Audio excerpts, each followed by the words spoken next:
Sen çek beni saati. Bir şey ellemezsin. Добър уважаеми зрители! Вие сте кулинарното шоу на Иван Звездев. Аз съм Иван Звездев. Сега ще ви приготвим едно хубаво чехълче. Чехълче е една вид закуска с кайма. Лютеница е перфектно хубава.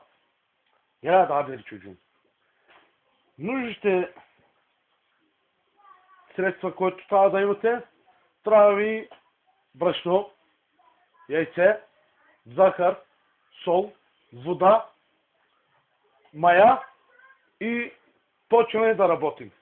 Сега приготвихме брашното, сложихме маята, солта и захарта, изчакахме малко с топла вода да се разтопи маята и сега почваме да разбъркваме с ръка.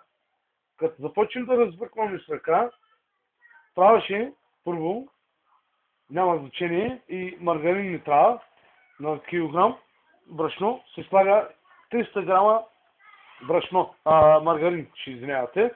И сега, дами и господа, аз докато разбърквам, ще трябва и да изкарам малко и маргарин. 900 грама маргарин, защото приготвих 3 кг от брашното. И сега, докато разбърквам, да се разтопи солта и захарта, за да се размажи на цялата закуска, да има вкус. И сега, както гледате, всичко екологично чисто. Аз нямам коса, нямам брада, с ръкавици работя, сами виждате и сте свидетели. Ето, дами и господа, всичко екологично и чисто. Да знаете. И сега, дами и господа, моят син сега в момента с телефона ме снима и, дами и господа, яйце има ли? Има. Ето, жената дойде. Как скинувам сока? 3 кг направихме. Защо? Защото толкова ще правим днеска. Не трябва много. Защо? Спирай камерата. Абе, защо? Спирай, ба! Bastır bir kere mali zapt ettir onu.